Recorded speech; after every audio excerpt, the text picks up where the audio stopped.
The war was over, but across Europe, thousands of German tanks were still waiting for their final fate. On roads covered with dust and ash, beside abandoned factories and in forests where the last battles had been fought. The remains of Hitler's armored army stood silent. Panthers, Tigers, Panzerforce, machines that had once carried German forces across continents, now sat motionless, their engines cold, their crews gone. Some had been abandoned because there was no fuel left. Some had been destroyed by their own crews before surrender. Others had simply stopped moving because years of combat had finally consumed them. In May 1945, Allied soldiers entered a defeated Germany and discovered something unexpected. They had won the war, but they had inherited the weapons of the enemy. The question was no longer how to defeat German tanks. The question was, what happens to an army's weapons after that army disappears? For decades, German armored vehicles had represented one of the most feared forces of the war. The image was powerful. A Tiger tank appearing through smoke. A Panther advancing through ruined villages.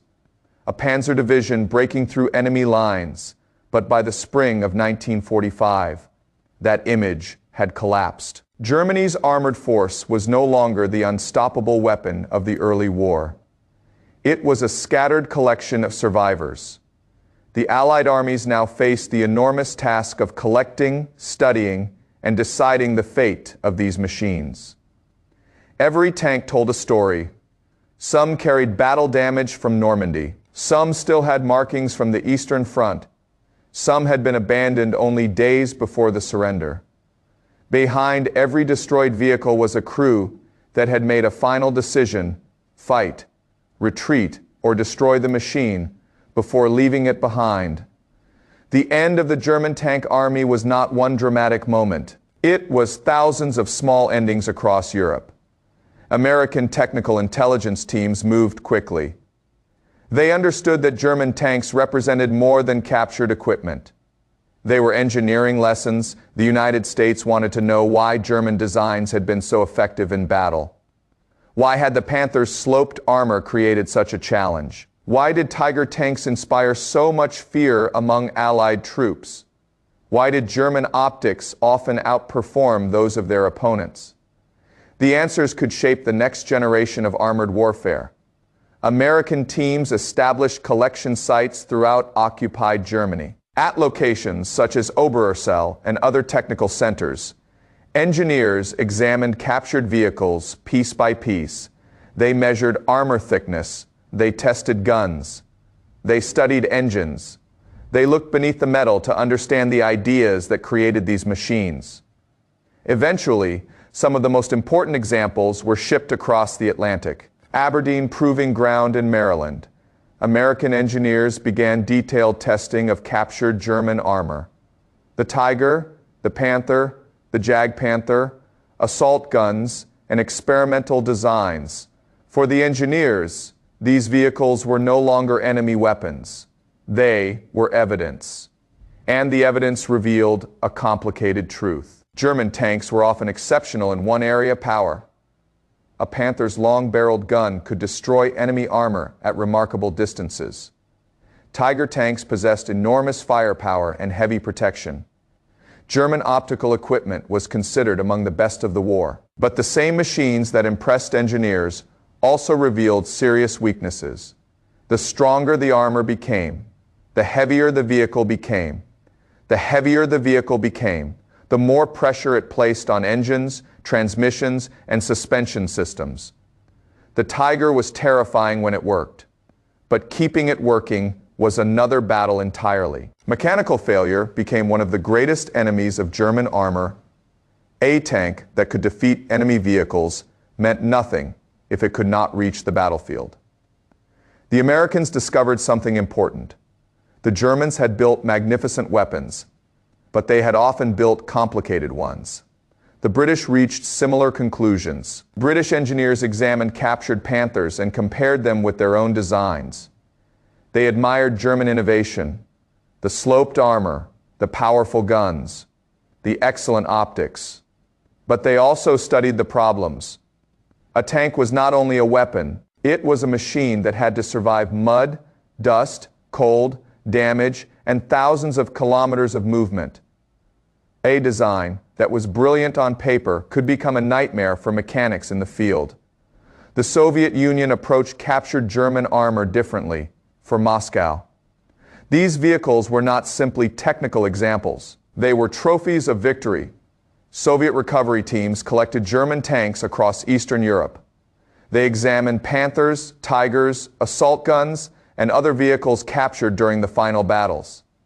The results confirmed what Soviet soldiers had already learned through brutal experience. German tanks had powerful guns and strong frontal protection. But they also had weaknesses: complex systems, high maintenance demands, difficulty replacing damaged components. By the early 1950s, most captured German vehicles in Soviet hands had disappeared. Many had been dismantled after spare parts became impossible to find. But the largest discoveries were not always complete tanks. Sometimes they were unfinished dreams. At former German research facilities, Allied teams discovered the remains of ambitious projects that had never reached the battlefield experimental hulls. Prototype vehicles, parts of the enormous Mau Super Heavy tank program, elements of future designs that existed only because German engineers continued searching for technological solutions, even as the war itself was collapsing. These discoveries revealed a final contradiction of Nazi Germany's armored program. The country that created some of the most impressive tanks of the war was also creating them during a period of increasing desperation. The machines became heavier, more complex, more difficult to produce.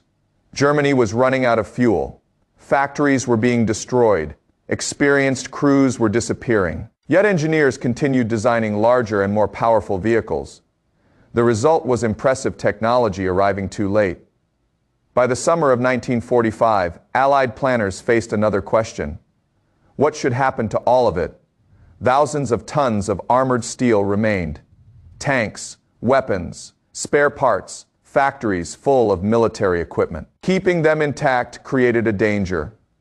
The Allies had defeated Germany. They did not want a defeated nation rebuilding another armored force. So occupation authorities created strict rules. German military equipment had to be reported, collected, controlled, or destroyed. But the victorious powers had different priorities. The United States wanted knowledge. The Soviet Union wanted captured equipment and technological information. Britain wanted to study German designs but had fewer resources after years of war. Each nation looked at the same machines and saw something different. A future weapon, a technical lesson, or a threat that needed to disappear. Soon, the fate of Germany's armored empire began its final transformation. The tanks that had once crossed Europe as symbols of conquest became objects of study. Then, objects of disposal.